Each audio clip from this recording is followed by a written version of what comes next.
Love it or hate it, Call of Duty has become one of gaming's biggest franchises. With new entries into the series every year for the past 15, it's no wonder why it has become something so huge. But with each new game, everyone has to start from scratch and builds up everything they just got done working so hard for. Check your fire. We have a personal radar drone ready for escort.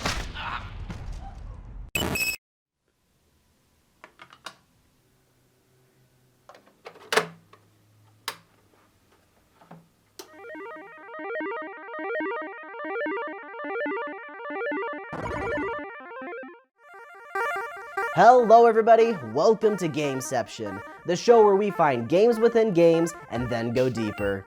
Today, we are going to find out how we can preserve our trusty digital shotgun for future generations to come. Unless, of course, the range and damage gets nerfed, making it completely unusable. Call of Duty may have not been one of gaming's first shooters, but it has become one of its longest running franchises. While some get tired of the repetitive gameplay found in the series, many eagerly await with anticipation for the next entry to release in the fall. The shooter genre has become one to define gaming, and Call of Duty has been at the forefront for almost 20 years. The first Call of Duty game was released in 2003 and received high praise for many of its features. Originally, it was only released on the PC, but the sequels found their way onto consoles, as well as a port in 2009 of the original. While Call of Duty may have been around for some time, it wasn't until the release of Call of Duty 4 Modern Warfare that it really skyrocketed out of the gaming culture and into the mainstream of entertainment. The stars aligned, letting Call of Duty take the spotlight and the disc trays of many gamers for years to come.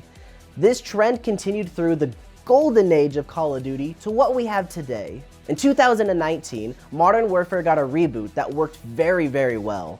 It felt like a fresh start to the Call of Duty series. The next game in the series follows suit. While not being a reboot, Call of Duty Black Ops Cold War takes a back-to-basics approach, taking it back to what made Black Ops so good. It even goes as far as being a sequel/prequel kind of thing, taking place between Black Ops 1 and 2. Another part of this fresh start that the franchise has begun is Warzone. Warzone is Call of Duty's version of the ever-so-popular Battle Royale genre. The series had an earlier attempt with Black Ops 4, but with the Modern Warfare reboot came Warzone in its place. Warzone is special because it acts as the bridge between the Call of Duty games that has been absent in previous years. Up until this point, the only thing that kept them connected was the Infinity Ward engine, or simply put, the way the games feel while playing them.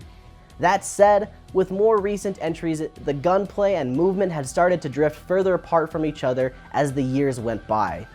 With Warzone bridging the gap, all that should change for the better. Each new entry in the series will have a closer and more connected feeling. This will be really important for the series moving forward. Ever since Call of Duty 4, the multiplayer defined what Call of Duty was. It's also what helped Call of Duty become the behemoth that it is today. The multiplayer found in Call of Duty is simple. Players go up against each other, typically in teams, completing objectives to win the match, all the while unlocking new guns, attachments, camos, and charms. Along with the Modern Warfare reboot came the GUNSMITH, which allows players to customize their weapons freely, letting them choose their favorite guns as well as how they work. Personally, I think the developers hit it out of the park with GUNSMITH. It is very simple to understand, and it helps players feel they are doing more with their weapons rather than just throwing a red dot sight on it and calling it good. Along with Warzone, I think GUNSMITH will become a series staple. It is another aspect that helps close the gap between the yearly releases. And speaking of yearly releases, there is another series that comes to mind that seems to follow the same yearly release pattern that Call of Duty does.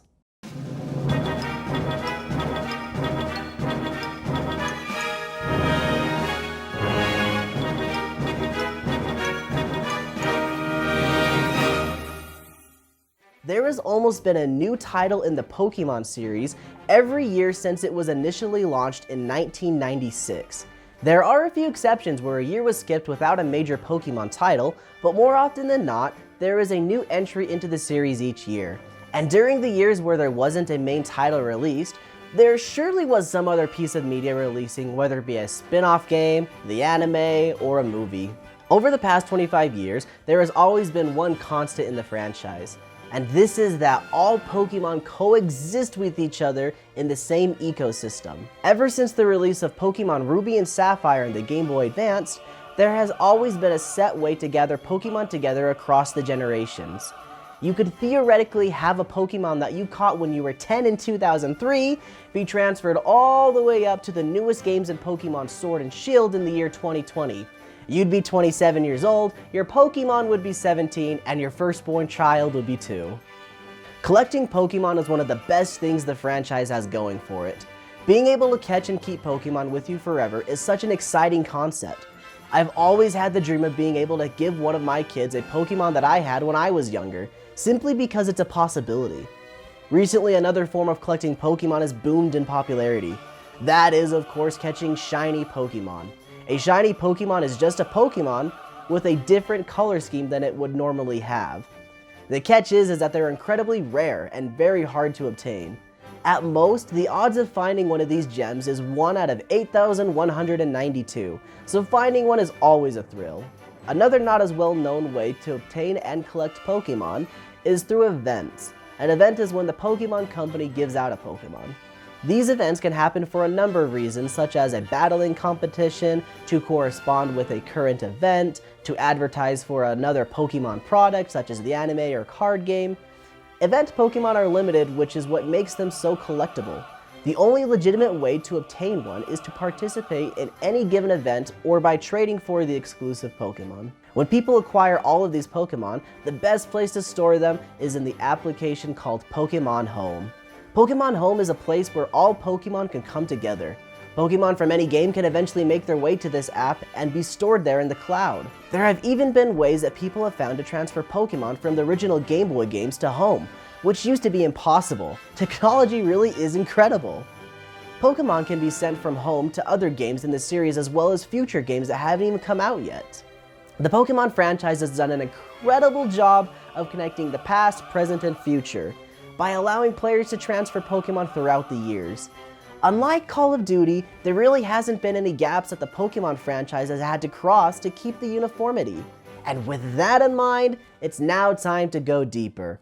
Let's find out how the Call of Duty franchise can learn from Pokemon to bridge the gaps that are found between the games.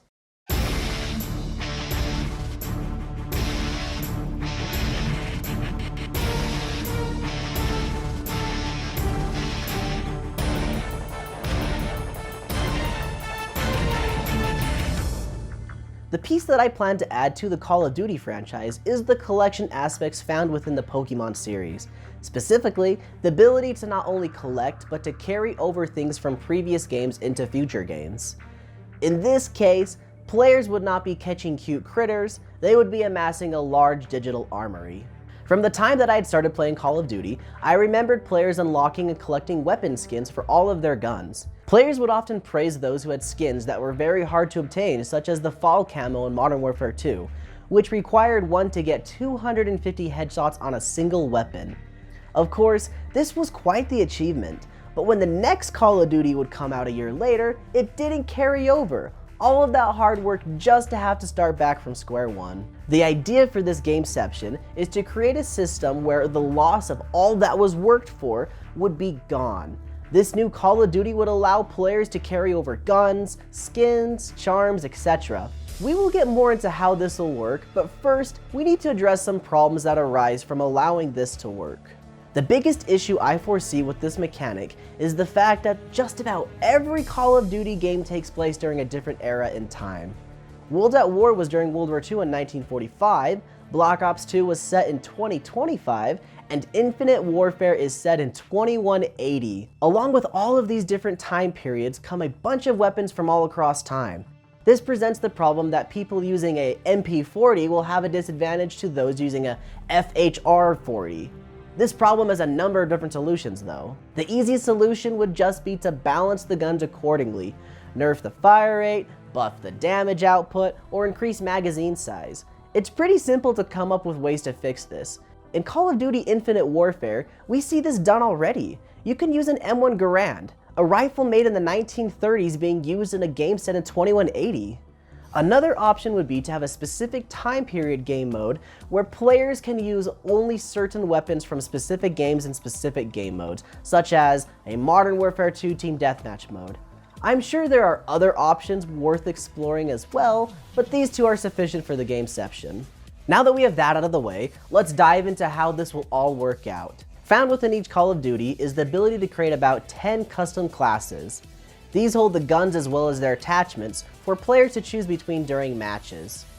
With this, I would also include a gun safe, which would store a number of different weapons similar to how the PC box stores Pokémon in those games. The gun safe would hold guns that are not currently being used in the 10 assigned classes. They would keep their attachments as well as their customizations while being stored. Players would be able to obtain multiple of the same gun by completing missions, playing matches, and more. After some time, they will run out of room in the gun safe, which is where the Call of Duty Armory will come into the picture. Call of Duty Armory will function much in the same way that Pokémon Home currently does. This is where players would be able to keep their massive armory that they have acquired over the time playing numerous titles in the Call of Duty series. Not only would they be easily accessible here, but players would also be able to send them into future games in this series to keep their hard-earned camos. Grinding to unlock a coveted gold skin would have more meaning, because players would be able to take them with them into the next game. Not only that, but in-game events would grant exclusive special weapons to players much like the events found in the Pokémon games. There may be an exclusive gun charm awarded to those who win a match in Warzone for any given season. Or Call of Duty may be celebrating an anniversary and decide to give players an exclusive M1911 with a custom engraving only available to players once. The possibilities are endless. The collection aspects of Pokémon is one of the key reasons I always keep coming back to play more.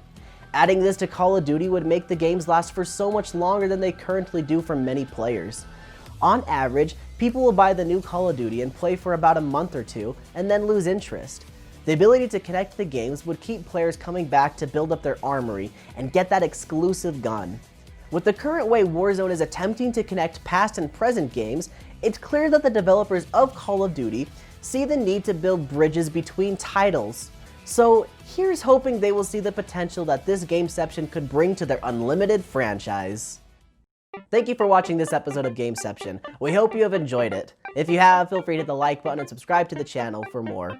Gameception comes out roughly every 3 months, and in the meantime, you can check out some of our video essays on video games, as well as other things. We have skits on the channel, and another show called Rewind that comes out around the 3-month time as well.